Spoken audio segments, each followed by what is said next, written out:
Hypocrites in God's kingdom. Pakiulit yung patla ko.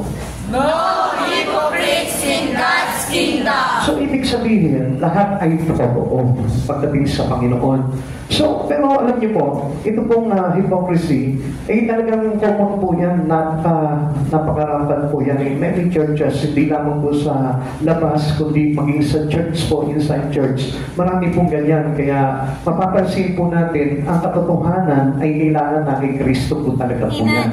Kaya kapag halimbawa, hindi po talaga tayo totoo sa Panginoon, we are hypocrite. At masasabi ko po na kapag hindi totoo yung pananampalataya po natin, we cannot go into the kingdom of God. Hindi po tayo makakapasok sa kaharian ng Panginoon. Okay? Tuloy po natin itong pag-aaral po natin. In Christians living, there is a great problem of hypocrite. Alam niyo po, ito po yung number one na problema po sa churches. Yan, nakahanda na po ba kayo? Parang hindi pa man, bumalik na yung sungit no? Kaya kanina, binrake natin, nakita niyo po. Kaya natin binrake yung sungit kasi pagpasok po ng pag-aaral natin, sigurado susungit po kayo. Tingnan mo nga yung katabi mo, masumungit na.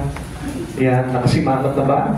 Hindi naman, salamat po sa Panginoon. Kasi tinuturuan po talaga tayo ng Lord na maging totoo, no? Kahit nasasaktan, pero kumbaga parang lumpat pa rin sa loob niya, sa kalooban niya yung mga bagay na galing sa Panginoon. Okay. In Christians living, there is a great problem of hypocrite. What is hypocrite? Umpisa po natin ito kung ano po yung kahulugan ng hypocrisy. A person in hypocrisy, pretend, deceiver, liar. So, ang ibig sabihin po nito, sila po yung parang nagpapakalunod sa mga bagay nito, sa pagpapanggap, sa pagpapagimbabaw, sa mga pandaraya, at sa pagsisinungaling. Ito po yung common hypocrisy in church. Kaya medyo tayo po ay maging aware po tayo dito dahil hindi natin namamalayan, even I, even us, tayo po narito. Pero pwede po tayo magkaroon po ng ugali po na tinatawag na mapagpapanggap o mapagpaimbabaw. Okay. Arises is almost every soul-winning effort. Kung makikita po natin, yan po yung kumbaga parang lumulutang. Pagdating po sa mga inaakay po natin, pagdating sa mga member ng church, sa mga kapatiran, makikita po natin yan kung minsan, lumulutang po yung problema na yan. They stand out above all the strength of God's danger in the lives of young Christian. At ito po yung kumbaga parang nakakatakot na parang pamarisan ng mga kabataan o ng mga bago pa lamang po sa pananampalataya sa Panginoon. Kaya ingatan po natin yan. Kaya nga po, ang Lord is the Lord of truth. That's why, who believes in Christ Jesus must also in truth. Kailangan tayo din po mismo ay nasa katotohanan din po ng ating Panginoon. Alam niyo po, napakaganda po na tayo po ay maging halimbawa ng isang katotohanan ng pagiging Kristiyano. Kailangan tayo lahat na sumasamba sa Panginoon ay maging halimbawa po tayo. Tamang ehemplo para sa iba. Na makita po nila na talagang totoo po tayo sa Panginoon. Hindi po madulong sa mga pagkakataon na, for example, halimbawa, dumaranas lang po tayo ng mga kasaganahan sa buhay, doon lamang po tayo nagiging active pagdating sa ating Panginoon. And then later on, kapag dumanas ng mga pagsubok sa buhay, medyo naaapektuhan na agad yung ating faith in Christ. So, that was some kind of hypocrisy. So, hindi lamang po yan yung parang mapagbalat kayo, nagpapanggap ka lang. Hindi lang po yung ganoon, kundi yung ating relation to God. Napaka-inam na makita po natin yan if we are being hypocrite to our relations with the Lord. Kaya dapat po na lagi natin sinasaliksik po yung bagay na yun. Okay, bigyan ko lamang po kayo ng paumpisa po dito para na sa ganun. Meron po kayong basihan kung tayo po ba ay nailalagay na po doon sa papunta na po ba yung ating sarili sa pagiging hypocrite. Ngayon, paano po ba yan? Let's say yung kumbaga parang napipilitan ka lang. Yan. Diba yung halimbawa, napunta ka dito, pero parang pilit yung iyong sarili na parang, ayoko naman talaga magsimba kung hindi lang talaga Kung hindi lang siya Diyos at kailangan ko siya dahil kailangan kong maligtas, hindi talaga ako magsisimba. Hypocrisy po ang tawag po doon. Hindi po iyang pilitan, kundi kailangan bumukal sa kalooban po natin na tanggapin natin ang Panginoon. Amen. Hindi lang para maligtas tayo dahil yun po yung talagang katotohanan. That is the truth that we need God in our life. Amen. Amen? Amen. Kailangan natin ang Panginoon. Yun ang katotohanan po doon. Kaya hindi po tayo talaga pwedeng magmalaki po sa Panginoon. There is a difference in hypocrites. Ano po ba yung mga bagay dito na kakaiba? Okay. The difference between a backslider and a hypocrite. Now, dito po kung minsan, mayroon po tayong problema po dito eh. Pag sinabi pong backslider, medyo iba na po yan. Ano po? Medyo ma-alarm na po tayo dyan as a Christian. Pag sinabing backslide po tayo, medyo iba na po ang dating po sa atin yan. And meron din po tayo na tinatawag na hypocrite nga po. So, titignan po natin difference between a backslider and a hypocrite. Alam niyo po, para makita po natin at maunawaan natin yung pagkakaiba na ito, dapat na makita po natin yung dalawang karakter sa Bible na magpapahayag po sa atin ng ganitong kalagayan. Sino po ito? Difference between Peter and Judas. Ito po si Judas, ito po si Judas, at ito po si Pedro. Mayroon po silang bagay na ginawa. Alam niyo po ba yung ginawa po nila? Si Peter, sino po si Peter? Ano po yung ginawa niya kay Christ? He denied God. He denied Christ. Ito naman po si Judas, he betrayed. Okay, dito po natin makikita yan. Yung pang pinagkaiba po ng tinatawag na backslider and hypocrite, listen, mahalaga po ito para makita niyo po yan. Yung po si Pedro, denied Christ but loved. Diba? Dininay niya, itinatwa niya si Kristo, pero inibig niya. Amen. Diba? So, binigay niya yung pagmamahal niya. Napakaganda po nun. Kasi alam niyo kung minsan po tayo, nagbabackslide po tayo, pero sa pagbabalik po natin, ang timpi naman nung papakita kong pag-ibig sa Lord. Yun po yung maganda po doon. Pero yung kay Judas, tignan niyo ha, kay Judas naman, kay Judas, he gives Jesus but sell Jesus. Amen. Hinalikan niya si Jesus, pero ipinagbili niya. Yun po yung tinatawag na kiss of Judas. Diba? He betrayed God. Ngayon kung mapapakita po natin, ito po yung tinatawag na hypocrite. Pag sinabing hypocrite po, ang ibig sabihin po niyan, yung parang kunyari mga Diyos po tayo, pero binibenta naman po natin ang Diyos sa buhay po natin. We serve Christ Jesus in order to have or to achieve the things in our personal gain. Yung ba parang gusto lamang po natin, yung makuha natin yung gusto natin, na kahit na wala na akong pakialam, kahit masagasaan mo si Jesus, wala na akong pakialam, kahit hindi na ako sumamba sa Diyos. Basta ang mahalaga po sa akin, yung makuha ko yung 30 pieces of silver, which is yung po yung pinagpalit ni Judas, yung po yung pinagbentahan niya kay Jesus. So kung maintindihan po natin dito, ang laki po ng problema ng hypocrisy. Amen. Napakalaking problema ng pagpapaimbabaw. Kaya nga, hindi po natin dapat na ma-practice yung po tinatawag na hypocrisy. And we need to avoid it in our life. Most especially, we are a Christians to God. We need to be true. In every actions that we did, kailangan tayo po ay totoo.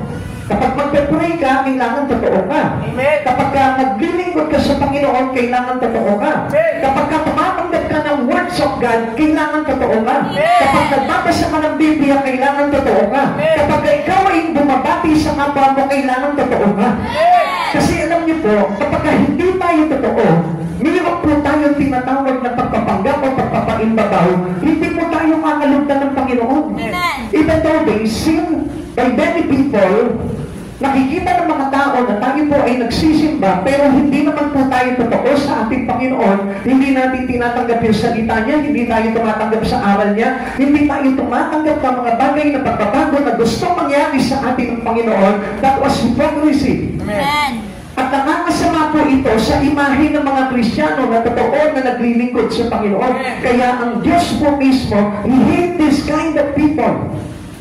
Ayaw po ng Lord yung mga ganong klaseng tao. Kaya nga, alam niyo, sometimes, hindi po natin kumagay para makokondem yung mga makasalanan. Alam niyo kung bakit? Kasi mayroong mga makasalanan na totoo lumalapit sa Panginoon at nagbabago. Amen. Pero alam niyo, ang pinaka hindi maganda po dito, yung katulad po nung kay Judas. Na nagpapanggap po siya Kristiyano, nagpapanggap po siya ng mga Diyos, pero binibenta niya naman si Jesus sa kabuhay niya. He traded Jesus for another things in Him. Kung bagay parang ipinagpapalit niya ito si Jesus sa buhay niya para lang makuha niya yung mga bagay na gusto niya. Amen. Amen. So naiintindihan na po natin kung gaano po talaga kadelikado ng tinatawag na hypocrisy. Alam niyo, hindi po delikado yung kasalanan eh. Because our sin has already a solution. Amen. And He did by Christ for us. Ginawa na po ito ni Jesus sa atin para na sa ganun, tayo po ay mapatawad po sa kasalanan. Makinig po kayo mabuti po dito. Napakaganda po nito. Kaya nga po, ito po yung magkakaiba ni Peter at ni Judas. Dahil ito po si Peter, ipinatwa niya po ito si Jesus, pero he returned. Bumalik po siya. Hindi niya tuluyang iniwan si Jesus. Hindi niya tuluyan na talagang ipinatwa si Jesus, kundi pinagmalasakitan niya, inibig niya, pinili niya, at pinagkalooban niya ng kanyang buhay. Unlike po ito si Judas, he kissed Jesus but he said it. Hinalikan niya, kunyari, concerned siya, kunyari, love niya si Jesus. Pero anong ginawa niya? Ipinagpalit niya naman ito sa 30 pieces of silver. Which is, yun po yung tinatawag na talagang karimari-marim at kasuklam-suklam sa ating Panginoon. Why there is hypocrite in churches today? Bakit po kaya? Alam niyo, marami po nagtatanong sa akin yan, Pastor, bakit ganun? Sa mga church, ang dami ko nakikita masama. Yes, that's real. Yun po yung katotohanan na talagang makakakita ka dito na masama. Bakit? Kasi doon tayo talaga tinanggal ng Diyos eh. Kaya tayo dinala dito para ayusin ng Diyos ang buhay po natin. In order for us to be fixed. Kaya po tayo dinala ng Diyos po dito sa church. Every one of us, Jesus placed us in here para lang sa ganon, madali niya po tayong mahisa sa ayos. Kaya wag po kayong magtaka kung halimbawa, masugit pa yung katabi mo, istabero pa yung katabi mo, madakot pa yung katabi mo. So meaning, under processing na po yung tao na yan. Pinaprocess na po ng Lord yan. At yung layunin ng Diyos yan, babago yung buhay yan. Kaya lang nagkakaroon po ng hypocrisy. Alam niyo po kung bakit? Kasi sa pagkaakala na ang isang tao kapag nasa church na, ay kala nila meron na po siyang bilog dito, may pakpak na. Diba? At talagang santong-santo na yung dating niya. Alam niyo po, hindi po ganun talaga ang isang nasa Panginoon. Makikitaan niyo pa rin po siya ng imperfect. Makikita niyo pa rin po sa kanya na hindi pa rin po talagang fix talaga yung buhay niya, kundi sinisikap niya. Pero unlike po yung sa mga katulad po ni Judas, ay talagang wala na po pag-asa po yun. Dahil even Christ Jesus, ipinagpapalit po nila sa mga bagay na kung saan pansarili lamang. Kaya ingatan po natin yung mga kapatid sa Panginoon. Huwag po natin ipagpapalit si Jesus sa kung anumang bagay, kahit na po ikayayaman mo yan. Kahit na po napakahalagang bagay na yan, kahit ang nakataya po dyan, yung pong tagumpay ng anak mo, huwag na huwag mong ipagpapalit si Jesus yan. Because that is an offer of Satan to every Christian who is known to be a hypocrite. Alam niyo po, yung mga dalas na ino-opera, bago po tayo pumasok dito, alam niyo po ba yung madalas ino-opera po ni Satan? Yung inaalok palagi ni Satan ng mga material things, ng mga riches, mga earthly riches, alam niyo po ba kung sino? Yung mga hypocrite Christian. Bakit? Because he that Christian, kasi alam niya madali itong matutukso. Because they are hypocrite. Hindi talagang totoo sa Panginoon. Pero alam niyo, yung mga totoo sa Panginoon, kahit operan po ni Satan yan, hindi pa kaya yan. Amen. Nakita niyo po ba yung ginawa po kay Jesus? How Jesus stepped by Satan? Na-tep po ba si Jesus? Hindi. Bakit? Because He is true. Amen. He is the truth. Amen. Siya yung katotohanan. At lahat ng ginagawa ni Jesus ay talagang may katotohanan. Kaya nga tayo, kapag tayo po ay may katotohanan talaga ang mga ginagawa natin pagdating sa Panginoon, we will never be tempted by Satan anymore. Hindi na po tayo madadaya kahit kailan nakaaway na ito. Now, why there is hypocrite in churches today? Bakit po ba marami po mga hypocrite Christians sa loob ng church? Unang-una, because Satan closed the eyes of men to realities. Kasi di ba bulag po tayo talaga sa katotohanan eh. Sa talagang totoo pangyayari ng buhay. Ang akala po po kasi natin, ang buhay po talaga ay yung buhay na kinagisnan po natin. Doon tayo pinanag eh. Ito yung buhay natin eh. Diyan tayo, pinanganak tayo. Ito na yung kinagisnan po natin. Kaya ang pagkakakala po ng tao na even without God in them, without God in the family, without God in our business or in our things that we do, kala natin, normal lang po yung bagay na yun. Akala natin, ang Diyos nandiyan lang sa likod natin palagi. Lagi po siyang parang display lamang po siya. Backdrop lang ng buhay mo si Jesus. That is hypocrisy. Amen. Hindi po yun yung katotohanan ng buhay. Sapagkat ang buhay po na totoo, kung bakit tayo nilikha ng Panginoon, is for us to worship God. Amen. Is for us having our fellowship with God. Amen. Hindi po dapat nawawala yun. Napakahalaga ng ating fellowship with the Lord. Sapagkat we need to reconcile to the Lord para na sa ganun mabuo muli yung fellowship natin pagdating sa Lord. Kaya nga hindi po kinakatamaran talaga ang Diyos sa buhay po natin. At dyan po tayo natutulog, dyan tayo binubulag ng kaaway.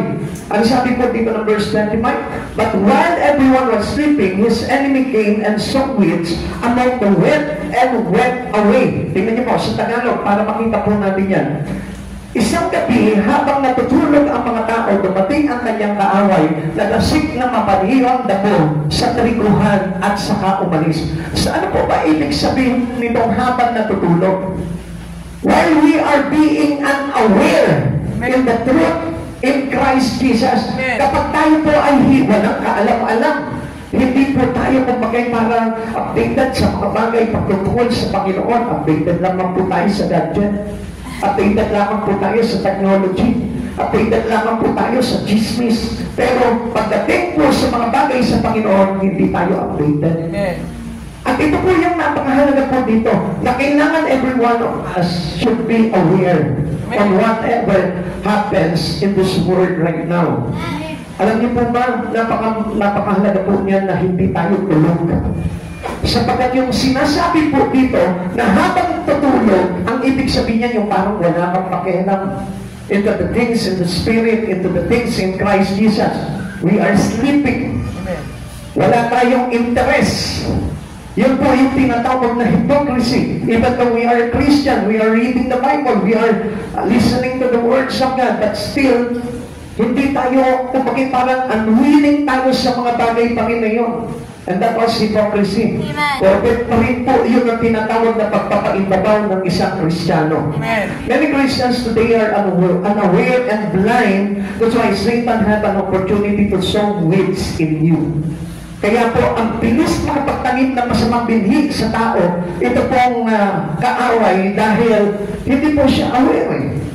Kaya kung mapapansin natin, akala po natin, pag may dumating na blessing sa atin, wow, thank you Lord, blessing mo ito. Akala natin, blessing na agad din Lord. Sinusagatan na agad natin, we grab that opportunity having this world. Amen. Minsan, okay ito, wow, yayaman ako dito, blessing ng Lord to. Pero ang hindi ka aware, ang nakatulugan mo sa Espiritu, nawawala ka sa Panginoon. Everything that putting you away from God is considered not from the Lord. Amen. Hindi galing sa Diyos. Amen. Ano bang bagay po yan? Kaibigan man yan, na naglatag lang sa iyo sa Panginoon, trabaho man yan, kayamanan man yan, kahit even your family. If you're putting away from the Lord, if you are putting away from the love of God, I tell you, hindi po sa Diyos po yan. Amen. Kaya nga kadalasan po nadadaya po tayo eh. Kaya nga napakadelikado po talaga ng hypocrisy inside the church. Amen. Kung minsan akala natin, totoo naglilingkod yan, pero sa iba ka pala dinadala yan at hindi sa paglawak ng iyong pag-unawa ng Espiritu mo sa pagdating sa ating Panginoon. Amen. Kaya nga kapag halimbawa, meron po tayong mga kakilala, no, mga kapatiran, na kapag tinotolerate ka sa mga bagay na mali at makapagpapahiwalay sa isa Panginoon, that's hypocrisy. Amen. At yun po yung talagang ipinapasok ni Satan sa atin para bulagin po tayo sa mga bagay na makapaglalagay po sa atin sa kaligtasan, sa siguradong kaligtasan into God. Amen. Satan's power to blind is to blind the mind of the lost. Yan po yung talagang trabaho ni Satan eh. Even those Christians who are already open with the words of God, still, binubulag niya pa rin yan. Kahit na sabihin mo, nagbabasa ka na, nakakapakinig ka na ng salita ng Diyos, kaya ka pa rin bulagin ang nakaaway na ito. Kaya nga pakikita ko, bakit ka na nakakaasal na? Ayaw ko na kapatid doon sa church na yun, kasi sama ng tao doon. Pati yung pastor nila doon, sama ng ugali. Isang bagay po yan na pagbubulag po ang nakaaway sa isipan ng mga mananampalataya. Kaya ano mangyayari ngayon? Aayaw ka ngayon at magitataboy ka ngayon ng kaaway. Kaya hindi niyo po ba napapansin? Yung galit ay very rampant in the church. Mabilis mainis ang isang tao kapag hindi siya aware into the Spirit in Christ Jesus. Amen. Kaya hindi niyo napapansin, laging galit, Kristiyano na, laging galit pa. Eh samantalang sabi po ng Biblia, let us all put away those yung mga negativities in our life as a Christian. Amen. Dapat tinatanggal na po natin sa sarili natin yung galit, yung inggit, yung kumbaga parang yung mga bagay na hindi makapagpapalakas ng espiritu po natin. Amen. Yun po yung bagay na kung saan kapangyarihan po ni Satan para bulagin ka. Kaya inside the church, ang gagawin sa'yo, gagalitin ka ng gagalitin. Stop po na mga pastor ito. Sakot na pagkakahindi ko dito, ginigising ako. Story naman itong pastor na ito. Ang sarap ng devotion ko sa pakikinig ko ng salita ng Diyos. Pinatatamaan naman ako. Kaya ano ang nangyayari po sa atin? Lumalagay tayo doon sa hypocrisy because we are blind our mind by Satan. Kaya tayo nawawala eh. Ngayon, ang tanong dito, who are these lost? Those whose focus are in the Word. Yung mga tao na nakapokus po sa mga bagay sa liputan po lamang. And they don't have an interest to focus their mind into the things in God. Ayaw nila yung bagay na yun. Kaya po, madali po sila nadadaya ng kaaway kapag ang isipan po nila ay nasa mga bagay sa liputan. Kaya kung mapapansin po natin, no, saan ka nakakita ng isang satanas na nag-offer sa iyo na magbasa ng Biblia? Come on, tell me. Saan ka nakakita ng isang Satan na nag-offer sa iyo ng Bible study? Saan ka nakakita ng Satan na nag-offer sa iyo ng intercessory, ng paglilingkod sa Diyos? Hindi nga makakakita nun. Bakit? Because that all things is belong to God. Galing sa Diyos yun. Anong i-offer sa iyo ni Satan? The word of the Lord. Yaman ang mundo. Pera, ari-arian, your fame, your glory, your popularity. Yan po yung i-offer ni Satan sa iyo. Kasi once na ginrap mo yung bagay na yan, you're supposed to be getting away with Christ Jesus. Yun yung makakapagpalayo sa atin sa Panginoon eh. Yun yung hahatak sa atin para mawala ka sa Panginoon. Come on.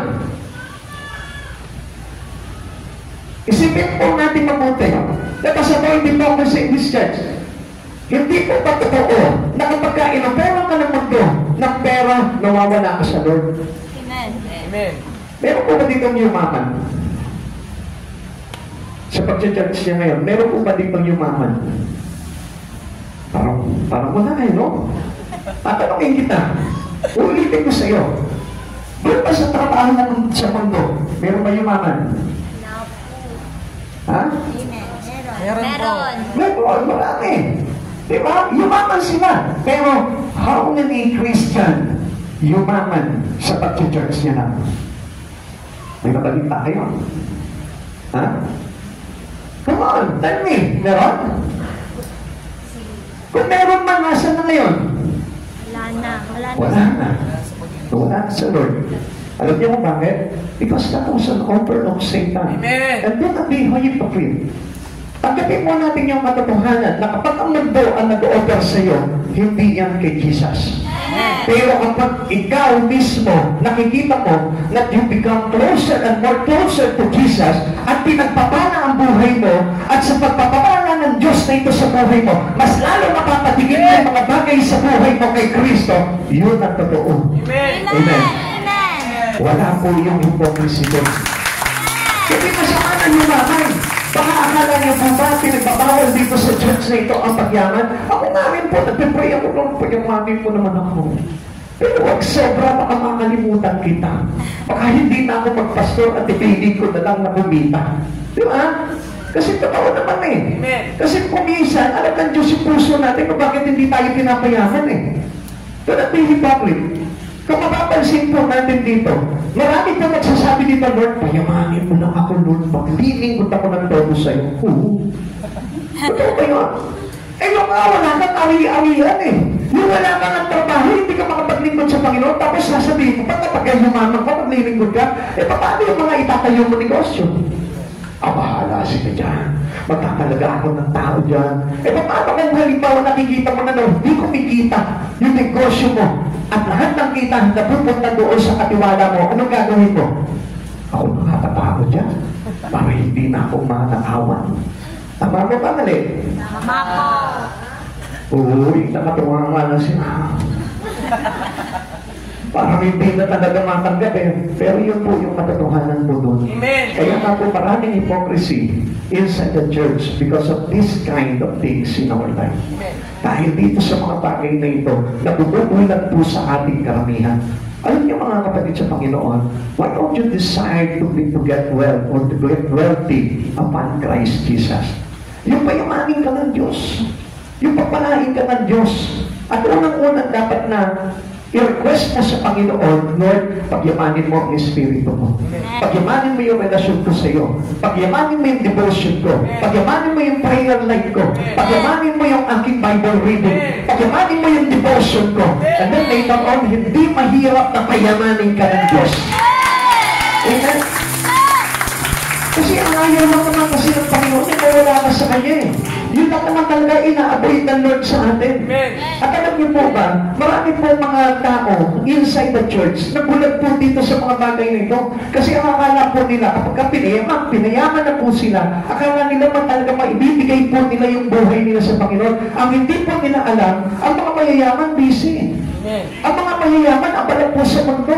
Ang mga mayayaman, maraming pinagkakaabalahan niya. Tingnan niyo po mga kapatid sa Panginoon, tayo nga po, hindi pa tayo mayaman, pero abala na po tayo sa mga gawain natin sa buhay. Eh, how much more kapag ikaw, halimbawa, kasi yaman ka na nila Manny Pacquiao. Baka hindi ka na maganda uga-ugaga doon sa mga appointment mo, doon sa mga kaabalahan mo. Kaya nga, let us see this truth in our life. Amen. Kristiyano na po tayo, dapat hindi tayo bulag sa mga bagay na ito. Na kapag inupera ka man ng kaaway, hindi ka mawawala sa Panginoon. Yun po yung dapat na maintindihan natin. We are not blind. Hindi tayo bulag dapat. Dapat laging bukas yung ating mata sa mga bagay na ipinapakita sa atin ng Panginoon. For us not to be tempted by Satan, for us not to be deceived by Satan, for us not to bite the bait of Satan on us. Hindi yung kumagay parang kagat lang tayo ng kagat doon sa mga bagay na mga opportunity na dumarating sa buhay natin at hindi natin ina-analyze, ina-evaluate yung opportunities na yun kung sa Diyos pagaling ito ba opportunities na ito ay maglalagay sa akin para mas lalong tumigit ang buhay ko sa Panginoon. Try to evaluate all those things that come into you. Yung mga bagay na dumarating sa iyo, yung kaibigan na dumarating sa iyo, evaluate mo yan. Yung trabaho, yung mga activities mo, yung mga pinagkakaabalahan mo, i-evaluate mo mabuti yan kung itong bagay na ito ay hindi makakapagpalayo sa iyo sa Panginoon. Sapagkat kapag hindi mo nakita yung bagay na yun, ang ibig sabihin yan, you are already blind. Tignan niyo po, listen, mga kapatid sa Panginoon. Dito po kayo tumingin. Mabubulag po kayo kung pagkasay pa kayo tumingin. Tignan niyo po mabuti po ito, 2 Corinthians chapter 4 verse 4. Hindi sila sumasampalataya sapagkat ang kanilang isip ay binulag ng Diyos ng kasamaan sa daigdig na ito upang hindi nila makita ang liwanag ng magandang balita tungkol sa kalwalatian ni Kristo na siyang naraman ng Diyos. Do not focus on in the Word. Amen. Do not focus your eyes into the Word. Focus on Christ Jesus. Kaya nga meron tayong faith eh. At alam natin, ang simula at ang wakas ng pananampalataya natin ay walang ibang kundi si Jesucristo. Kaya kung hindi tayo titingin ng todo sa ating Panginoong Jesucristo, mapubulag po talaga tayo. Amen. Ano po ba ibig sabihin dito? Hindi ka makakakita, hindi mo makikita yung katotohanan. Makakakita ka pero huwag lahat na makikita mo. All things are hypocrite. Amen. Lahat ng bagay na makikita mo, hypocrisy. Kapag hindi ka nakapokus kay Christ Jesus.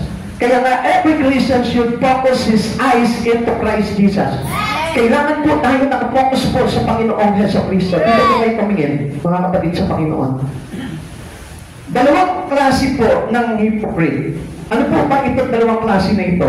Unang-una, meron po tayong tinatawag na deceiver of others. Yung pagdaraya po siya sa iba. Yung pinadaya niya yung iba. Paano po ba nangyayari ito? Eyes closed to the seriousness of the eternal issue. Yung parang hindi niya po ina-aware. Yung ibang tao, pagdating po doon sa mga issue, pagdating sa buhay na walang hanggan. Hindi niya pinapakita na ang kasalanan ay magdudulot sa kanya ng kamatayan. Hindi niya sinasabi sa kapwa niya, sa iba, yung mga bagay na makakapagpahiwalay sa kanya kay Kristo. Kaya nga, alam niyo po, marami pong mga Kristiyano inside the church, ayaw nila makakarinig po na review. Ayaw nila makakarinig po ng mga pagtuturo ng katotohanan. Ang gusto po nila yung para baga, they are confronted with the lies. Amen. Parang mas madali pa sila kanilang tanggapin yung kasinungalingan na maglalagay sa kanila sa kapahamakan kaysa doon sa katotohanan na maglalagay sa kanila sa buhay na walang hanggan. Amen.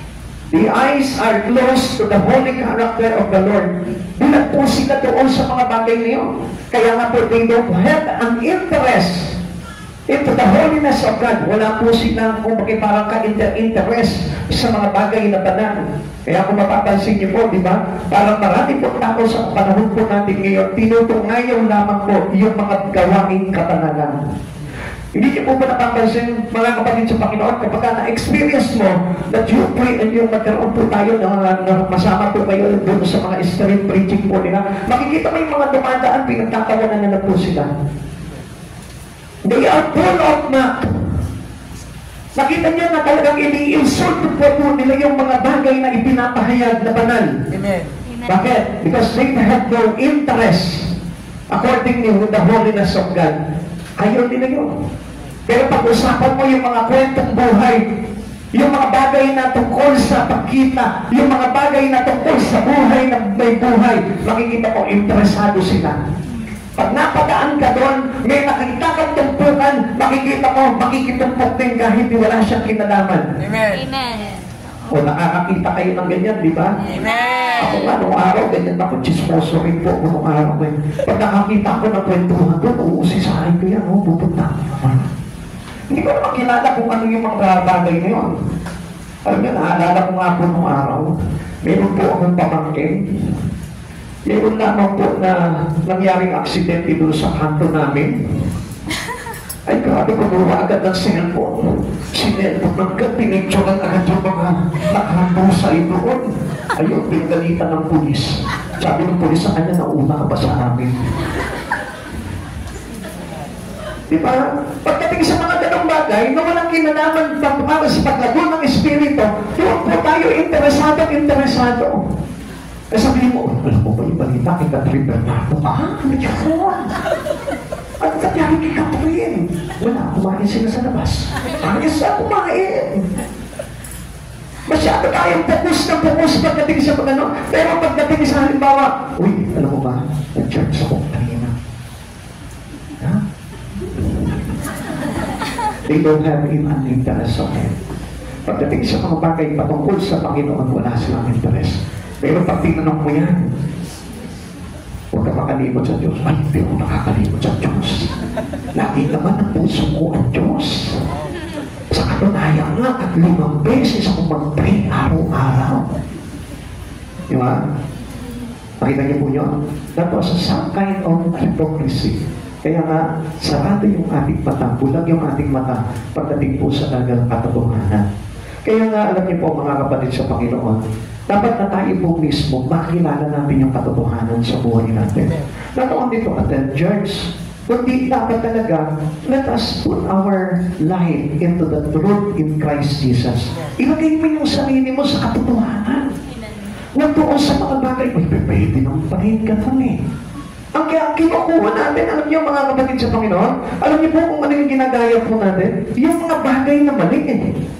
Pwede naman pala, kahit pala hindi ako mag-church, pwede, basta mag-pray lang ako sa bahay. Diba Bakit inilagay pa sa kautusan ng Diyos po yung bagay na yun? Kapatid sa Panginoon, we are blind. That's why we are become deceiver to others. Kaya tayo po yung nagiging parang binabasihan ng marami yung ating maling ginagawa. Naintindihan niyo po? Amen. Dapat yung pulutin po sa atin, for us not to be deceiver to others, kailangan pulutin sa atin yung katotohanan. Amen. At hindi yung bagay na huwad, hindi yung bagay na mapagpatimbabaw, hindi yung bagay na pagpapakita lamang ng panlabas niyang kaanyuan, pero yung panoob hindi niya pinapakita.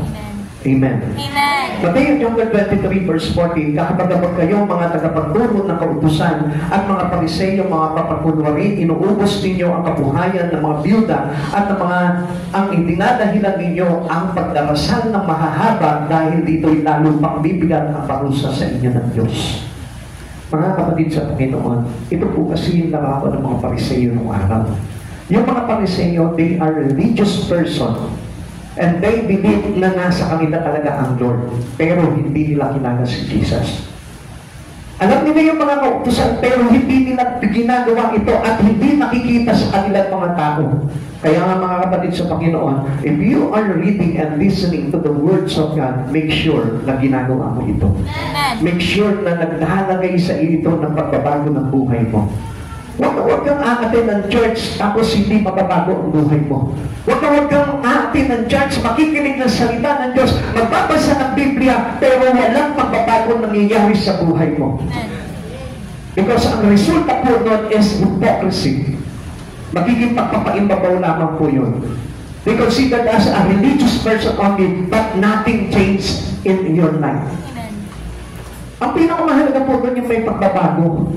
Kasi kapag makikita na buhay talaga sa buhay mo, si Yesu Cristo, if you have a sudden change, kung mayroon pong pagbabagong biglaan o halimbawa man kahit nalitan may pagbabago sa buhay mo, yun yung katotohanan. Amen. Amen. Amen. Nakikinig pa po ba tayo? Amen. At ikalawang klase po ng isang hypocrisy, yung po tinatawag na the deceiver of themselves. Yung pong kahit yung sarili natin ay dinadaya natin. Diba? Nakakita na po ba kayo ng ganyan? Ha?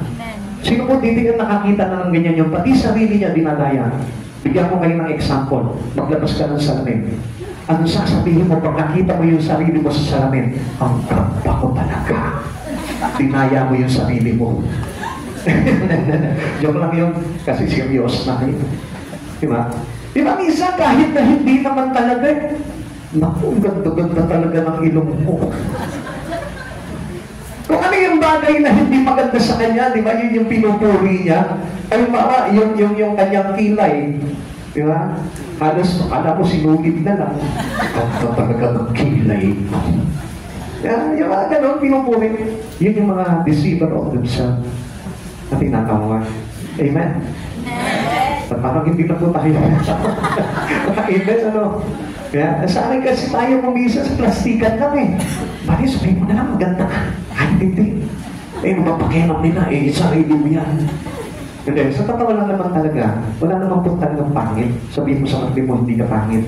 Hindi ka pangit. Sabihin mo, pinagkaitan ka lang. Pinagkaitan ka lang. Oo, tagal ba sinabi? Walang pinagkaitan po dito na tayo yung biyaya ng Panginoon niya. Kaya walang taong pangit. Yung mga nagsabi ng pangit, sila yung pangit. Kasi nakita nila pangit, kaya sila yung pangit. Alam niyo yung kapangitan ng isang tao, nasa isipan mo yan. Amen. Amen? Amen. Pag may nagsabi sa yung pangit, mas pangit siya. Alam niyo kung bakit? Kasi pangit yung paningin niya. Hindi niya nakita yung kagandahan ng paglikha sa iyo ng Panginoon. Amen? O tignan mo yung katabi mo. Pumokos ka sa ilong. Sa ilong ka pumokos. O, di ba maganda? Maganda? Ha? Maganda ba? Alam niyo, marami po sa atin dito, ganda-ganda kapag nakakita po sila ng mga matatao sa ilong. Alam niyo po ba may nagpaligsahan? Pinoy, tsaka Amerikano. Ha? Talo yung Amerikano. Alam niyo kung saan nagpaligsahan? Rino. Rino. Ha? Alam niyo kung niya? Di ba? Di ba? Yung gano'n? Ha? Masyado mataba na. Hindi nanalo yung Amerikano. Bakit? Anong kinatalo niya? Sumabit yung ilong. Sa sobrang tangos ng ilong ng Amerikano, hindi siya nanalo kasi sumabit yung ilong. Yung Pinoy, walang ilong, walang sumabit. Amen? Sino dito gusto sumali sa Wimbora? Tignan mo yung katabi mo ngayon. O, di ba maganda ilong niya? Mananalo ba yan sa Wimbora? Naman yung iba ayaw tumawa eh. Kasi talagang kinamumuhingan nila yung ilong. Pakingin talaga yung pastor eh. Maganda yan kasi bibigyan ng Diyos para sa iya. Amen. Ang sabi ko dito, the deceiver of themselves, eyes closed to the emptiness of his own profession. Minsan tingnan niyo po mga kapatid sa Panginoon. Akala natin marami tayong pinanghahawakan sa buhay natin. Most especially, kung mayroong anak-anak sa Biblia. Pero ang hindi natin nakita dito is about your emptiness. Binabasa mo nga yung Biblia, pero hindi mo naman isinasa buhay. That was empty. Nakikinig ka nga ng salita ng Diyos, pero hindi nagdudulot sa iyo ng pagbabago ito. That was empty. Kaya nga, yun po yung tinatawag po na emptiness of his own profession. Ibig sabihin po, hindi nagdudulot po talaga ng paglago sa buhay mo. Ito mga bagay na nagaganap sa iyo spiritually. A form of godliness that doesn't change the night. Ang pinakamahalaga po kasi kapag nag-church ka, nagbabasa ka ng Bible, nagpe-pray ka, umaating ka ng devotion, umaating ka ng Bible study, may nababago sa buhay mo. And without changing anything into your life, that was considered hypocrisy. And you are a deceiver to yourself. Kaya nga mga kapatid sa Panginoon, huwag natin tayain yung sarili natin. Pag nag-church ka, dapat may pagbabago sa buhay mo. Kaya nga makikita mo yung dating madamot, hindi na nagiging madamot. Nagiging generous na po siya. Yung dati po masungit, hindi na nagiging masungit. Yung dating istabera, hindi na siya nagiging istabera. Yung dati pong sabihin natin palaaway, hindi na siya nagiging palaaway.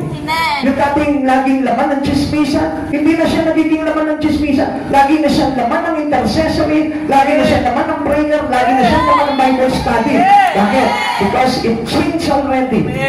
Yun po yung katotohanan at hindi po yung deceiver of themselves. Hindi na po yung kumbaga magdaraya sa sarili niyang katauhan. Kaya nga mga kapatid sa Panginoon, kung magpapakilala kang Kristiyano, dapat makita sa iyo na mayroong larawan ng pagbabago sa buhay mo. Even into a Christian family, dapat makita nila na may pagbabago sa pamilya mo. Amen. Hindi po ba malakas na amen dyan sa bandang likuran? Salamat sa Panginoon. Nag-amen pala kayo. Hindi ko kasi naririnig dito yung amen eh. Mahina kasi.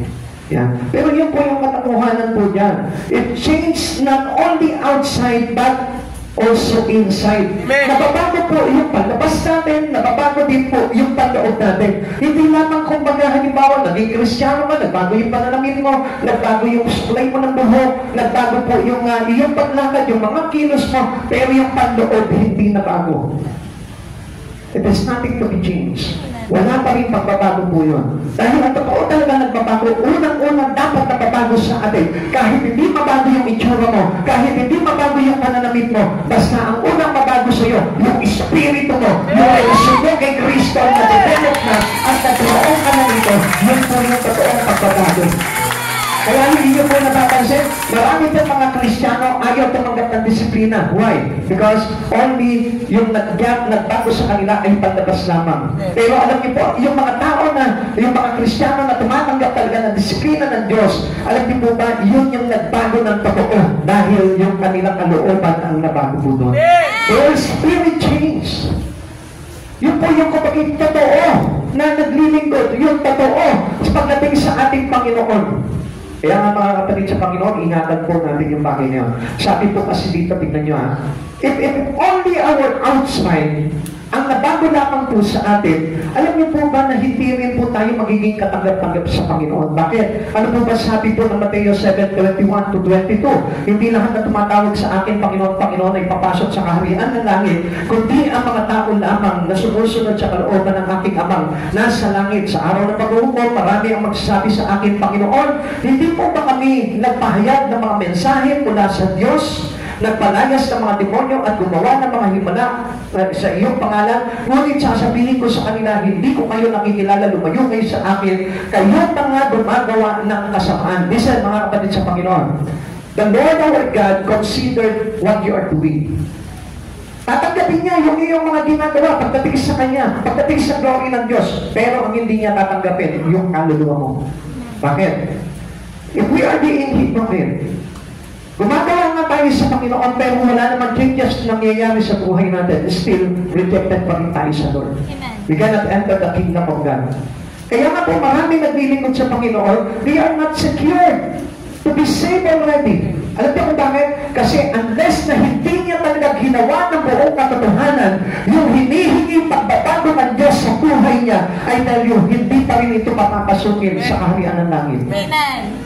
Supposed to be, alam niyo mga kapatid sa Panginoon, hindi lang basta maglilingkod ka sa Panginoon, kundi kailangan ma-develop yung iyong totoong espiritu na nakaugnay sa Panginoong Heso Kristo. Amen. Huwag mo sasabihin, pagdating dito sa loob ng church, okay ka. Spiritual man of God ka. Pero pagdating sa labas, carnal na yung pamumuhay mo.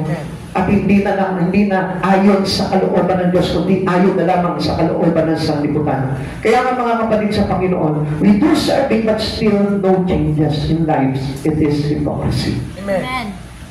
Mga kapatid sa Panginoon, gusto ko po na malaman po ninyo, ang hinahanap po na talaga ng Panginoon sa atin ay yung buong katotohanan.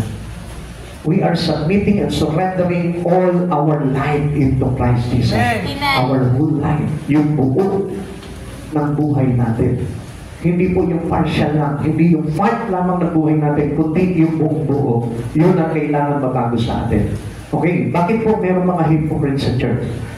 Kikalawa, because of the long suffering of the Lord. Siguro tatanungin natin, bakit pinapahintulutan ng Diyos yan sa church? Bakit meron po mga ganyang klase pang tao sa church? Kasi because our church, our God is a long suffering God. Amen. Gusto pa rin kasi ng Diyos na bigyan ka ng pag-asa. Gusto pa rin kasi ng Diyos na hindi ka pa rin matuluyan na malaglag po sa kapahamakan. Amen.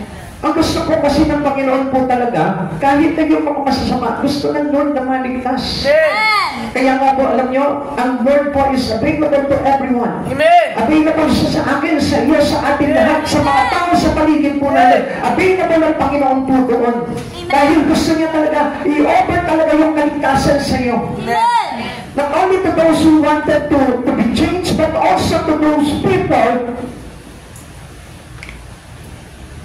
na kahit wala po silang gana sa mga bagay sa Panginoon, wala silang gana na magpabago ang buhay nila, still ang Lord na do-offer pa rin sa kanila. Amen.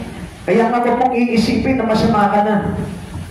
Dahil yung kasamaan na yung kayang baguhin ng Panginoon yan, if you are willing to be changed, if you are willing to accept Christ Jesus truly, yung buong katotohanan po, hindi po ba yung para bagang pagpapag-ipabaw po lamang. Kaya nga, nandito po tayo ngayon, huwag pong sasabihin na kahit naman yan si Pastor, masamang tao yan eh. Nakikita ng Diyos ang puso ng tao. Dahil alam niya, who is the one whose interest is to be changed. Alam niya kung sino yung merong kumbaga parang willingness na mabago ang buhay. Alam niya kung sino yung merong interest na talagang tuparin yung bagay na mula sa kalooban ng Panginoon. Sabi po ng verse 29 po dito, no, he answered, because while you are pulling the weeds, you may uproot the wheat with them. Tingnan niyo po yung sinabi po dito sa Tagalog, ano po? Kaya hindi mo na binubunod ng Diyos at hindi po muna tinatanggal ng Diyos sa church yung mga hypocrite. Sabi po ng Mateo chapter 13 verse 29, huwag baka mabunod pati ang mga trigo, sagot niya. Tingnan niyo mga kapatid sa Panginoon, minsan kasi alam niyo, yung mga hypocrite, ang lakas po ng impact po niyan sa mga tao. Kaya nga alam niyo po yung pagpapanggap, let us all aware of this kind of people. Amen. Kasi alam niyo kung minsan, pagkakakala po natin na talagang totoong mga naglilingkod sa Panginoon. Pero alam niyo po ba kung minsan, pinahintulot po ng Lord na itong ganitong klase ng tao inside the church para magkaroon ng pagbabago. Kaya lang alam niyo kung bakit hindi nagkakaroon ng pagbabago yung mga ganitong tao. Dahil hindi talaga sila nagpapabago sa Panginoon. Amen. Sila mismo ayaw nilang tanggapin yung pagbabagong gustong gawin sa kanila ng Panginoon. Kaya ano nangyayari? It affects the whole. Amen. Nakaka-apekto po sa mga lahat ng mga nakakakita sa Kanya. Kaya halimbawa, let's say ako, I am a pastor. Halimbawa, ako po mismo, sinabi ko sa inyo na okay lang naman na kahit hindi tayo magbago. Basta ang importante, dumadalo tayo ng church. Ano kaya na magiging basihan nyo? O sabi ni pastor okay lang pala kahit hindi tayo magbago Basta ang mahal ka, nag-church tayo. So yan po, yung napakadelikado po talaga. We put the risk of our brethren. Nilalagay po natin talaga sa isang napakadelikadong kalagayan na kapag ganun po yung naging basihan po nila. Kasi alam niyo mga kapatid sa Panginoon, kaya ang Lord po talaga napaka-long suffering God po niyan kasi tayo lahat ay binibigyan niya talaga ng pagkakataon na magbago. Even though yung iyong puso ngayon na hindi talaga totoo, na alam mo sa sarili mo, ayoko naman talaga ayoko naman talaga ng ganitong gawain ayoko naman talaga ng ganitong mga pinagkagawa. Alam niyo mga kapatid sa Panginoon, nung araw, ganyan din po tayo lahat. Kahit na po ako nung araw, may nag-aanyaya po sa akin para mag-church, pero okay, pumapayag ako, sige, pagbibigyan kita. Pero pagdating sa church, hindi ako interesado. Pag nandun ako sa church, hindi ako interesado sa mga pinipreach, hindi ako interesado sa pag-pray, hindi ako interesado sa pag-worship. Pero alam niyo po ba, dahil sa pinagtiisan ako ng Panginoon, tumagal, lumaon ng panahon, nag-backslide pa nga po ako Pero halimbawa, ganito nga po yung mapagaganda po dito, kahit na nag-backslide ka, dapat mabuksan yung puso mo na talagang kailangan mo si Kristo sa buhay mo at sa pagbabalik mo, ibigin mo na ng todo ang Panginoon. Ganun po ang nangyari po sa akin po nung araw. Ang nangyari po sa akin, iniyawan ko lahat pagdating sa Panginoon, kaya lang napariwala yung buhay ko. At after na mapariwala ang buhay ko, nagkaroon po ako ng kumbagay parang karamdaman na kung saan yun nga po yung maglalagay sa akin para makitili yung buhay ko. Pero napakabuti po ng Panginoon. Nasasandali po naman balik ka sa Panginoon, tinanggap mo ang Panginoon sa buhay mo and willing to be changed already at alikuran yung mga pagkakasala mo, bibigyan ka ng pag-asa ng Panginoon. At yun ang kagandahan po doon sa mga bumabalik. Katulad nga po nung kay Peter. Si Peter po, nag-backslide po si Peter, he denied Jesus. But then, nung magpakilala ulit sa kanya si Jesus, anong ginawa ni Peter? Tinanggap niya na po ng buong puso. Minahal at inibig niya po si Jesus sa buhay. Kaya naman po tayo, huwag na po tayo kailangan na abutin pa po tayo ng backsliding. Huwag na po tayo yung parang abutin pa tayo na mahirapan pa po tayo makabalik sa church. Kundi ang dapat po na gawin po natin, stay and keep your life in Christ Jesus. Panatiliin mo yung buhay mo na kahit na parang pag pinanghihina ka, pinaglalamigan ka sa paglilingkod mo sa Panginoon, just keep your life beside Christ Jesus. Huwag mo tatanggalin yung sarili mo. Kahit na napapagod ka na, kahit na hindi ka interesado, magkaroon ka, pilitin mo na magkaroon ng interes pagdating sa Panginoon. Sapagkat ito yung napakagandang bagay pagdating ng araw na makukuha mo sa ating Panginoon. Now, ano po ba yung sabi po dito? Sino ba ito mga trigo na gustong iligtas ni Jesus? Kaya niya hindi binubunot po ito mga masasamang damo na ito kasi iniingatan niya po talaga yung mga trigo. Like for example, ikaw, meron kang katabi dyan na hindi interesado pero ikaw interesado ka. Alam mo ba na ikaw ay iniingatan ng Panginoon na kahit mapabilang ka sa mga masama, hindi papabayaan ng Lord na mapasama ka. Amen. Amen? Amen. Basta yung puso mo talaga is willing talaga pagdating sa Panginoon. Kaya nga, ano sabi po dito? Kahit sa gitna ng mga asong gubat, mananatili ka pa rin tupa pagdating sa ating Panginoon. Kahit na ihalo ka sa mga asong gubat, meaning doon sa mga tao na walang pag-ibig sa Diyos, doon sa mga tao walang pananampalataya sa Diyos, hindi ka pa rin mahahawa doon. Bakit? Dahil nandun ang pag-iingat sa iyo ng Panginoon. Why? Because God sees your interest about Him. Nakikita ng Diyos kung gaano ka interesado sa Kanya. Pero kapag wala kang interest sa Kanya, hahayaan ka lang ng Lord. Until na ikaw mismo, lumapit ka sa Panginoon, magbalik-loob ka sa Panginoon. Ngayon, sino itong mga trigo na ito na ililigtas ng Panginoon? Unang-una po dito is, yaong mga totoo. Those who are true in Christ Jesus. Sino pa? Yaong mga tapat sa Kanya. Those who are faithful to God, kahit na anong dinaranas niya sa kanyang paglapit sa Panginoon, faithful pa rin siya, tapat pa rin siya, kahit maghirap siya, magkaroon siya ng karamdaman, kahit itakwil siya, kahit nakabukitin siya, tapat pa rin po siya nananatili sa Panginoon. Sino ba to? Yaong mga nagbibigay ng buhay. Yung willing to sacrifice his own. Yung kaya niyang ibigay yung kanyang buhay para sa Panginoon. He is a living sacrifice to God. Sino ba po? Yaong ang Diyos ang mahalaga sa kanyang buhay. Hindi yung mga bagay na katulad po na pinahalagahan po ni Judas, kundi yung bagay na mayroon siya sa Panginoon. Yun yung kanyang pagpapahalaga, yung Diyos mismo. At ikalima, yung mga tao hindi ipinagpapalit si Jesus. Yan. Tandaan po natin itong mga bagay nito. Kapag ikaw yung trigo na iniingatan ng Panginoon. At gusto ko malaman mo, kung ikaw ay trigo sa Panginoon, kahit na anong pagdaanan mo sa buhay mo, hindi ka papabayaan ng Panginoon. Iingatan ka ng Diyos na kahit na naghihirap ka, kahit may karamdaman ka, kahit may kaguluhan ka sa buhay, kahit sa napakmak yung iyong problema, ang Diyos nandiyan palagi sa tabi mo, iniingatan ka. At hindi papahintulot ng Diyos na mapahama ka. Dahil ang Diyos laging kasama mo, ang Diyos laging katabi mo, ang Diyos laging nagtatanggol sa iyo, kaya hindi ka mapapahamak dahil ikaw ay trigo na itinanim ng Diyos sa Kanya. Amen. The started servant did not, sabi po dito, nung nagtaka po ito kasi mga katiwala niya, yung mga nagtatanim, sabi niya meron, did not you sow good seed? Di ba tinanim niyo lamang po yung mabubuting binhi?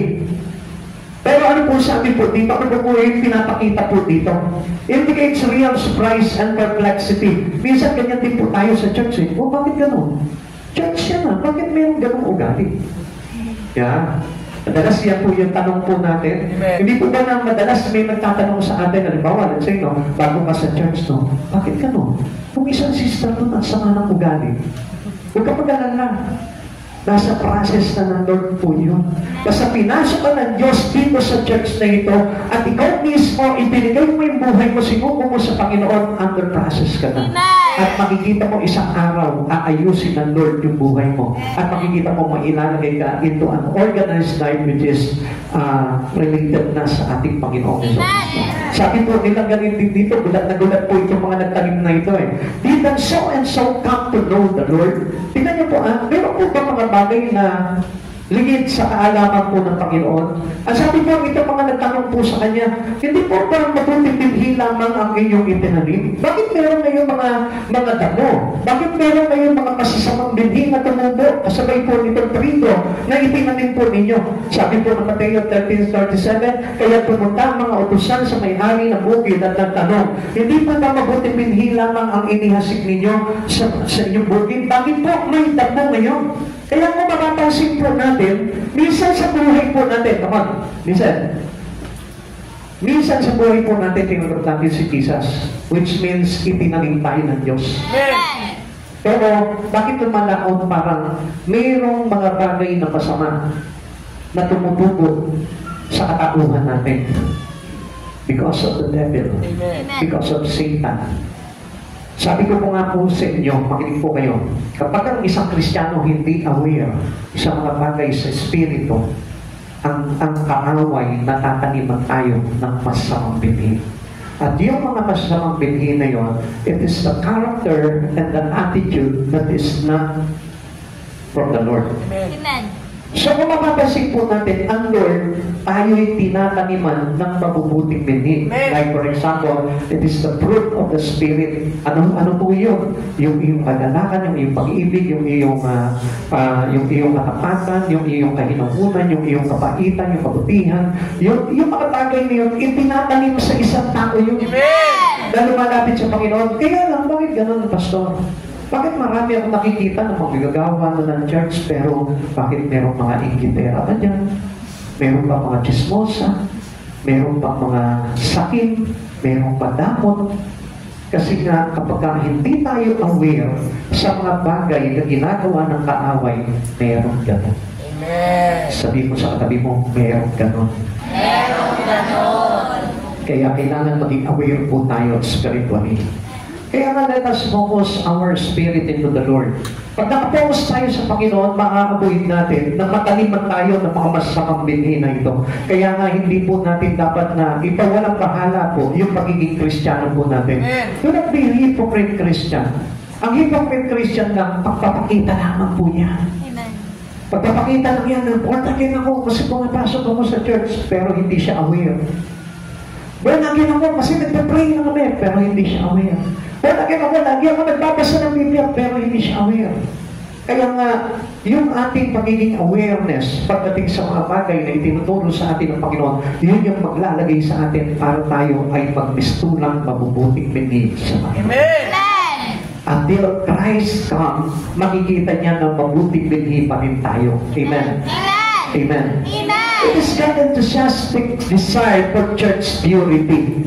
Kaya nga po ang Diyos, tanim ng tanim po sa atin ang Panginoon. Right now, katulad po nitong oras na ito, ano ba yung natatanim sa iyo ng Panginoon? Ay, wala matatanim sa iyo kapag hindi ka nakikinig. Kailangan makinig ka. Ano yung tinatanim sa iyo ng Lord? Ibig sabihin, kapag tinaniman ka ng pananampalataya, tanggapin mo yun. Palaguin mo yung pananampalataya mo yun. And do not contradict it by the lies of Satan. Sabi ko nga po sa inyo, ito po pagkakaya na ito, itong kaaway na ito, biglang papasok yan kapag natutulog ka. Naku, kayo matutulog. Sabi ng Biblia, dumarating ang kaaway kapag ka natutulog na sila. Amen. At nag-ahasik ng masamang binhi. Kaya, naku mga kapatid sa Panginoon, sabihin mo sa kapatid mo, pag nasa church, huwag ka matutulog. Pag nasa church, huwag ka matutulog. O yung iba, mali. Nag-iingat pa yung iba talaga eh. O gising mo na, gising. Gising mo na po tayo mga kapatid sa Panginoon. We need to be aware sa mga bagay na tinuturo sa atin ng Panginoon. Kaya nga, pagpasok mo ng church, huwag kang papayag na wala kang matututunan. Sabi mo rin doon sa katabi mo. Pasok ng church, huwag kang papayag na wala kang matutunan. Dapat pag lumabas ka ng church ito, pagkatapos itong service na ito, may natutunan ka. Amen. Amen? I-record mo ang ganyan. Pag uwi mo ng bahay, ano ba natutunan ko kay Pastor? Pag natutunan ko sa sinabi ni Pastor, ay bawal matulog sa church. Yun lang ba yung naalala mo? Di ba? Huwag po yung gano'n, ano po? Kundi dapat na makita po natin kung ano yung talaga makakapag-enhance ng espiritu natin, makakapagpalago po sa atin. Amen. He allowed the tender and the careful husbandman and the wind. Pinapagintulutan niya po muna itong mga tagapagtanim na ito po mga pagbububid na ito, para na sa ganun po, hindi po masayang yung mga binhi na itinatanim po sa atin ng Panginoon. Kaya nga po, God is a long-suffering to us. Kaya mga kapatid sa Panginoon, magtiyaga din po tayo. We need to be a long-suffering Christian. Huwag yung parang naiinip agad tayo. Huwag yung parang tinatamad agad tayo, nawawalan agad tayo ng gana pagdating sa Panginoon. Kasi alam niya yung process ng Lord, mahaba. Amen. Hindi po yan instant. Amen. Kaya nga marami pa rin makukulit na Kristyano eh. Tanongin mo yung matabi mo, makulit ka pa rin ba? Makulit ka pa rin ba? Kaya naman napansin po naman ninyo, di ba, yun yung po kay Martha at kay Maria. Ano sabi po ni Jesus kay Martha? Natatandaan nyo? Amen. Amen. Ha? Anong amen? Yung sabi ni Jesus kay Martha, di ba? Ito si Martha, di ba? Nakataranta siya. Ano sabi niya kay Martha? Marta, naniligalig ka. Ayan, marami kasi maligalig na Kristiyano. Iba yung inaatupag po nila. Instead na katulad ng kay Maria, di ba? They are focused on the words of Christ Jesus. Nakapokus siya sa words ni Jesus. Kaya ano sabi niya? Oh, gayahin mo ito si Maria. Nakapokus siya, tutok na tutok siya, hindi kumukura pa mata. Ayan. Amen. Hindi katulad po nito si Martha, na sabi niya, Martha, naliligaling ka. Wala ka nang intindi kundi pagkain. May birthday na, pagkain na naman. Kaya tuloy tumataba na kayo. Hello? Di ba? Kasi ang gusto talaga ni Jesus, yung focus natin talaga doon sa mga itinatanim niya, which is the words of God. Napakahalaga ng words of God na maitanim po sa puso po natin. Kaya nga po tayo lumalakas. Kaya tayo nagiging mainam na binhi sa ating Panginoon because of the words. Because this is a good seed that planted to your heart by Jesus. Kaya tatandaan po natin, huwag niyo pong kakaligtaan na kapag ka pumapasok ka ng church, dapat may maitanim na salita ng Diyos sa puso mo. Ikatlo, bakit mayroon po mga hypocrisy sa church? Because the day of harvest has not yet arrived. Hanggat hindi pa dumarating si Jesus, hanggat hindi pa dumarating yung second coming, I tell you, mayroon talagang hypocrisy. Hindi mawawala yan dahil naganap yan, dahil marami pong pinadala ang kaaway ng pag-aasig ng masamang bibig. Kaya hindi niyo po napapansin, even sa mga kabataan, even sa mga matatanda, marami pong mga pumapasok ng mga masamang bagay para po makorap yung ating spiritual mind. Yun po yung ginagawa po sa mundo natin. Kaya nga, hindi tayo aware sa mga bagay na ito. Makukurap talaga, mapupulyon talaga yung isipan po ng tao. And mostly, kapag ang focus ng isang tao talaga ay nasa mga bagay lamang sa kanyang pamumuhay lamang sa sarili. Amen. Dapat na tayo ang focus po natin sa Panginoon po palagi. Amen. Even kahit nasa ang lugar, dapat ang focus mo pa rin sa Panginoon. Huwag kang mawawala. Huwag mawawala ang paningin mo sa Lord. The truth that evil will not be overcome until God's intervene. Hindi po yan matatapos. Yung kasamaan ng mundo, hindi matatapos yan. Hindi mapipigilan yan. We cannot stop that evil things in the world. Amen. Even into your family, even into your own life, hindi matatapos yan kasamaan na yan until God intervenes coming into you. At hindi pinapakitman ng Diyos yung buhay mo, hindi matatapos ang kasamaan sa buhay mo. Amen. Kaya pagka pinahintulutan mo, yung tinatawag na God's intervention, doon lamang masusupil yan at doon lamang magkakaroon ng pagbabago ang isang katulad ng Kristiyano na tumatanggap sa Panginoon. So surrender your life into Christ Jesus. Surrender truly your life to Christ Jesus. Dahil kapag sinuko mo na ng buong buo, yung buhay mo kay Jesus at sinabi mo sa Kanya, Lord, pakialaman mo na ang buhay ko, doon lamang aayusin ng Diyos ang buhay mo. Pag nakita ng Diyos na nagkaroon ka na ng willingness sa mga bagay sa Espiritu, sa mga bagay sa salita ng Diyos, sa mga bagay kay Jesucristo, doon lamang gagalaw sa buhay ng Jesucristo at babaguhin niya lahat ng pangit sa buhay mo. Amen. Doon lamang po gumagalaw ang Panginoon. At kahit sabihin mo na matagal ka ng Kristiyano, 10 years ka ng Kristiyano, but still kapag hindi mo talaga sinuko ng todo, ng buo, ang buhay mo kay Kristo, walang pangyayaring pagbabago na magaganap sa'yo. Minsan hindi tayo naniniwala, no? Kaya nga maraming hypocrisy sa church dahil ang akala natin matagal ng Kristiyano yan. Malalim na sa Lord yan, I tell you, hindi yun ang basihan doon. Ang basihan doon kung talagang totoong nagsuko na siya ng buong buhay niya kay Jesucristo. Amen. Doon mo makikita na magkakaroon talaga ng changes ang isang tao. Kahit magsimba ka na magsimba araw-araw, Lunes hanggang Linggo, magsimba ka, hindi mababago ang buhay mo kung hindi mo isusuko ng todo ang buhay mo kay Kristo. Sapagkat ang Diyos nakikialam sa buhay yan. Hindi siya, kumbaga parang meron tayong free will pagdating sa Lord. Pag sinabi mo sa Lord na, Lord, pag mo muna papakilaman ang buhay ko, hindi ka papakilaman ng Lord. Kasi ang Lord, binibigyan ka ng sarili mong pagtanggap pagdating sa Kanya. Amen. Hindi ka pipilitin ng Lord, hali ka dito. Hindi ka hahatakin ng Lord. Ikaw ang magkukusa lalapit sa Panginoon. Ikaw ang magkukusa na pupunta sa church. Ikaw yung magkukusa na ibibigay yung sarili mo sa Panginoon. Hindi yan napipilitan lamang. Amen. Kusang loob, sabi niya. Pakiulit mo nga kusang loob. Kusang loob. Ang pagsasabit ng buhay sa Lord, kusang loob yan. Amen. It is our personal decision with the Lord. Amen. Kapag sinabi sa inyo ng Lord, anak, willing ka na ba lumapit sa akin? Sasagot ka sa Kanya, yes, Lord. Babasahin ng Lord yung puso mo, yung isipan mo, yung espiritu mo. At pag na-confirm ng Lord sa puso mo na totoo, sa isip mo, sa espiritu mo na totoo, tsaka lang makikialam ang Diyos sa iyo.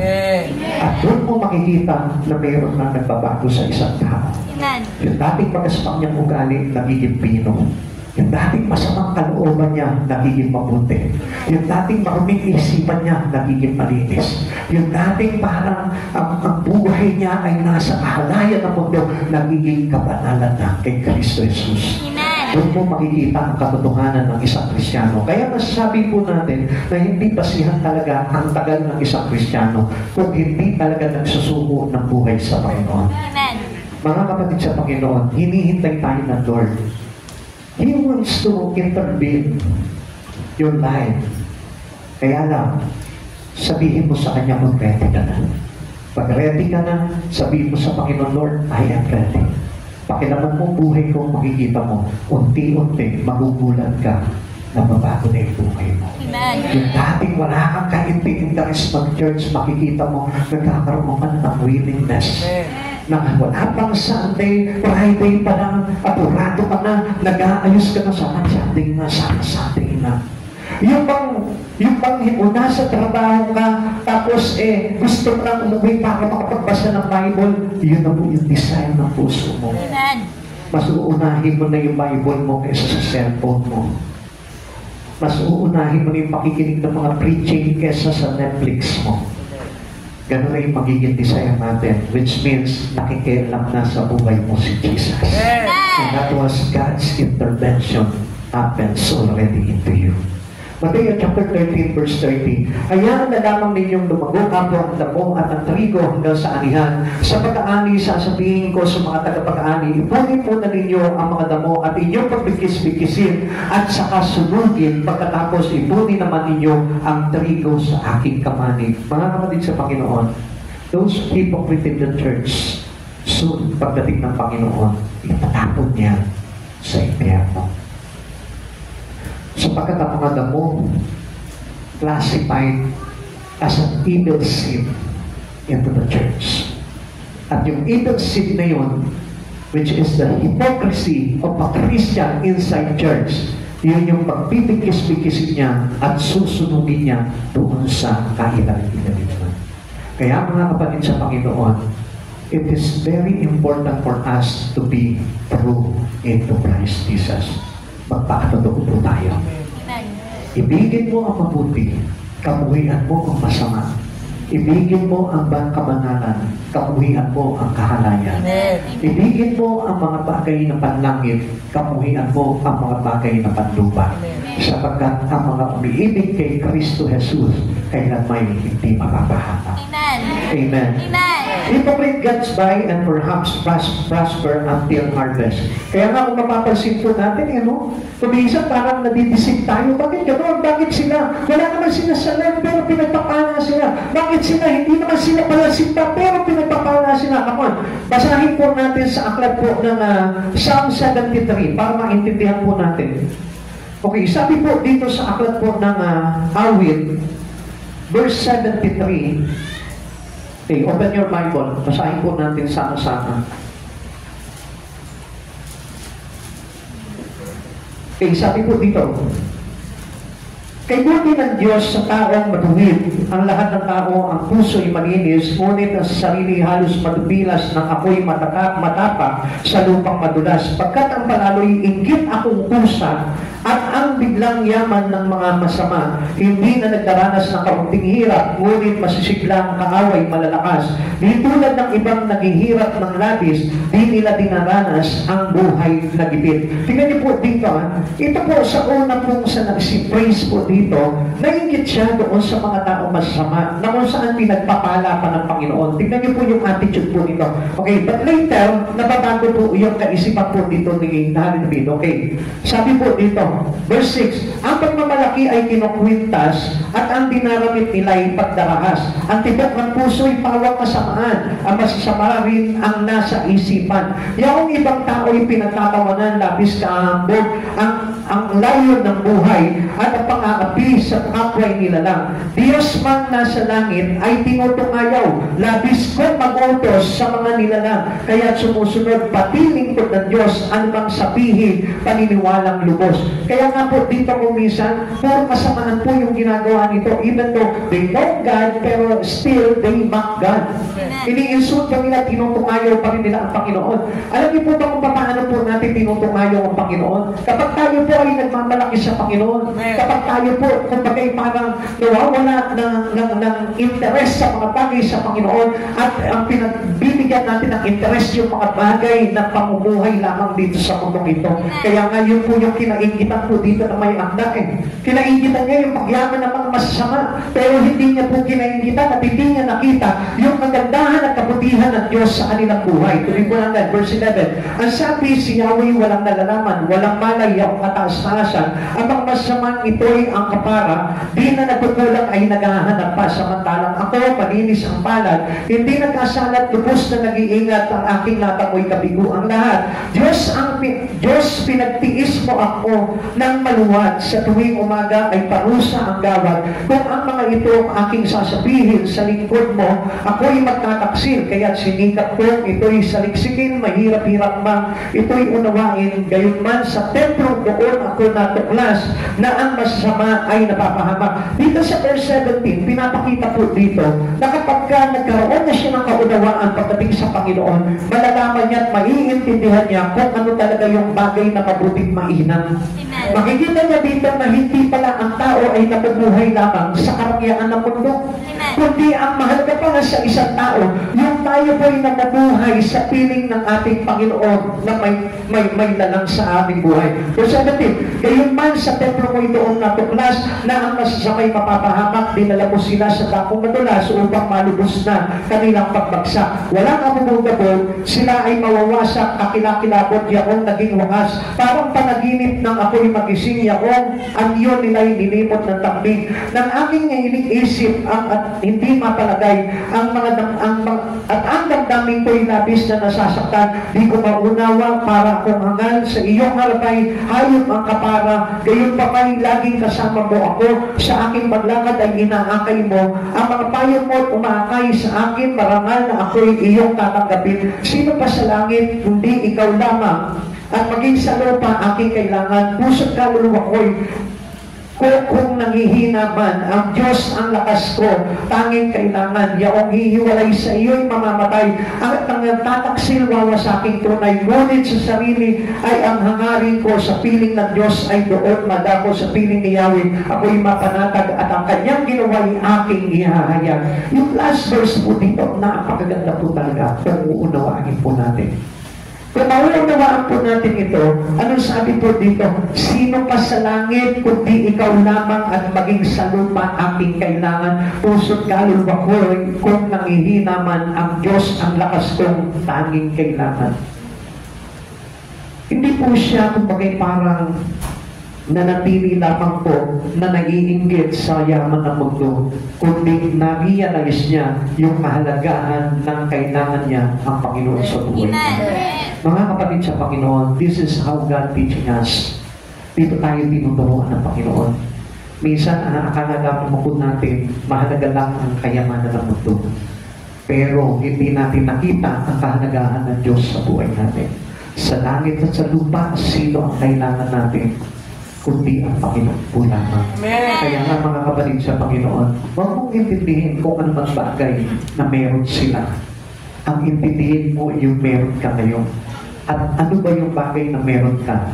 Yung meron ng Hesus Kristo sa buhay mo. Ang pinakamainam at mahalaga na meron ng isang tao. Sa pagdating ng araw, gusto kong malaman mo, itong mga tao na ito, anong gagawin? Tuluyang mapapahamak, tuluyang itatakwil ng ating Panginoon. Sumalit ang isang katulad po ninyo na naging totoo sa ating Panginoon pagdating ng araw, magtatamasa ng gantimpala sa buhay na walang hanggan. Hypocrites gets by and perhaps prosper, sabi po dito, di ba? Now, kung papansinin po natin, inggit tayo doon sa kanilang pagyaman. Inggit tayo sa paglago ng kanilang mga ari-arian. Pero ang hindi mo alam, dapat sila ang mga inggit dahil pagdating ng araw, tayo yung may buhay na walang hanggan dahil mas pinili natin, inibig natin ang Panginoon sa buhay po natin. What is meant by harvest? Mga kapatid sa Panginoon, this is the coming of Christ Jesus. Pagdating ng ating Panginoon, ikaw na naging totoo sa Kanya, ikaw yung aanihin ng Diyos. Ikaw yung trigo na ilalagay sa kamalig ng Diyos, which is in His kingdom. Amen. At sino naman po itong itatapon doon sa dagat-dagatang apoy? Yung kanyang pagbibigkis-bigkisin na dagat, which is those hypocrite. Yung mga tao na pagpapaimbabaw, yung mga tao nagpapanggap, yung mga tao nagpapanggap na umiibig sa Panginoon, pero lumalayo naman sa Panginoon. Amen. Looks at the past, the rapture, the tribulation, and the Armageddon. This is the harvest time. Pagdating ng tribulation, pagdating po nitong rapture, isa po tayo na naging totoo sa Panginoon ang ipakamit niya doon sa kanyang kaharian. The end of the age and the Father's kingdom. Ito po yung harvest season. Amen. Na kung saan lahat ng mga totoong Kristiyano na nandito ngayon, I tell you, sigurado na isasama tayo ng Panginoon. Amen. Kaya nga, alam niyo po, doon sa Revelation chapter 14, verse 14 to 20, if we read that, alam niyo po ba, mayroong inutusan ng ating Panginoon ng mga anghel na may dalang karit at sasabihin niya po dito, sige, umpisahan ng gapasin yung mga tao na sumunod sa kanya na buong katapangan, gagapasin yun at dadalhin niya po, ipapaling niya. This is the second coming of Christ. At dumating naman po yung ikalawang anghel na may dala ring karit. At another angel dumating din. At itong anghel na ito, siya po yung namamahala sa apoy. At inutusan niya itong ikalawang anghel na gapasin yung mga umas at dalhin sa pisaan. At alam niyo po ba kung ano nangyari? Kinatas itong umas na ito at ang dugo ay lumaganap 200 miles sa lupa. Mayroong layo na nasasakop ng 200 miles, which is 321 kilometers. At ang taas nito is 5 talakpakan. Wow! Grabe. Siguro yung 321 kilometers, Manila to Bulinaw. Ganon ka lumaganap yung dugo ng mga taong masasama. Kaya nga mga kapatid sa Panginoon, gaano kaya karaming tao yun? Kahit na lahat ng tao dito sa Pilipinas hindi mapupunan ng dugo nila yun. Amen? Naintindihan niyo po ba kung gaano karami po yun? Baka halos buong tao na sa buong mundo yun. Kapatid sa Panginoon, yung katas ng dugo natin dito, hindi natin mapupunod ng church na ito eh. Naintindihan niyo ba? Amen. So how much more? 200 miles, 321 kilometers. Tapos 5 feet ang taas. Sabi, paano pupunuin yun? Ibig sabihin, napakaraming masasama. Napakaraming hypocrite. Napakaraming mga mapagpaimbabaw. Kaya nga mga kapatid sa Panginoon, sikapin natin na yung unang anghel, doon tayo mag-apas. Huwag sa pangalawang anghel. Sapagkat yung unang anghel, ang gagapasin niya, yung trigo na ipapalit ng Diyos doon sa kanyang kaharian. Kaya nga, paano po tayo mapapasama doon sa unang anghel na may dalang karit para gumapas? Maging totoo tayo sa Panginoon. Amen. Even though you are a sinner, accepted and admit that you have sinned. And we need for the Lord our God for us to be saved. Amen. Ngayon, paano mo masasabi? Oh, Pastor, tinatanggap ko naman si Jesus sa buhay ko eh. Tinatanggap mo siya, pero ayaw mo lumapit sa Kanya. Amen. It is only by mouth, by lips. Tinatanggap mo ang Panginoon sa Kristo, pero ang layo ng buhay mo sa Kanya. That is hypocrisy. At kapag talaga tumatakot kay Jesus, inilalapit at inilalagak yung buhay niya kay Jesus. Amen. Amen. And this is happened when Jesus came. Pag dumating na po si Jesus po dito, doon na po magtatapos ang lahat. Amen. Lahat ng pagpapagal namin, lahat ng paghihirap ng mga totoong Kristiyano, doon na natin tatamasahin yung napakagandang reward na galing sa kamay mismo ng ating tagapagligtas na ating Panginoong Jesucristo. Notice the tares and the harvest. The appearance of good makes no eternal difference. Kung papansinin po natin, ang damo, tsaka po yung trigo, halos magkaparehas lang yan. Halos napakaliit, hindi mo mapapansin yung pagkakaiba niyan. Kaya nga mga kapatid sa Panginoon, kung titignan mo tayo dito, every one of us looks through to our God. Tama po ba?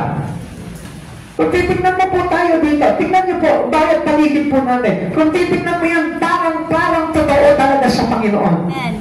And I pray to God na totoo nga tayo lahat dito. Kasi ang sabi ng Lord even inside the church there is hypocrisy. Amen. Kaya nga hindi po natin pwedeng maikanila na mayroon po talagang hypocrisy dito sa church po natin. And let us face the truth. Natanggapin po natin yung katotohanan na mayroon po talagang mapagpaimbabaw po lamang ng mga Kristiyano. At nawa, hindi po tayo kabilang po doon. Kaya nga para po hindi tayo maging kabilang doon, maging totoo po talaga ang paglapit natin sa Lord. Let us go close with God, Christ Jesus, or else weeping and gnashing of teeth will be happens to those hypocrite in Christ. Mahirap po yun. Malapit na po dumating ng Panginoon. Kaya nga po, kailangan yung inner ng buhay po natin, which is our soul, our spirit, kailangan po talaga maging totoo sa Panginoon. Kailangan na magkaroon tayo ng pagbabago. What does hypocrisy in the church indicates? Ano po ba yung ipinapahayag, isinasaad sa atin dito, indicates the truth in the Bible, na totoo po talaga ang lahat ng sinasaad sa Biblia. Amen. Kaya nga, dito lang po tayo babase mga kapatid sa Panginoon. Kung gusto ko maging totoo sa Panginoon, gusto ko maging totoo bilang Kristiyano, pagbasihan mo ang Biblia, read this and learn from it and apply it, makikita mo, magbabago ang buhay natin tungo sa katotohanan kay Kristo. Indicates the hardest. Isinasaad dito, ipinapahiwatig po dito na malapit na po talaga ang anihan. Amen. And I hope and I pray to God na tayong lahat po ay mapabilang sa pag-aani ng Panginoon. Amen? Amen. What ought we to do? Ano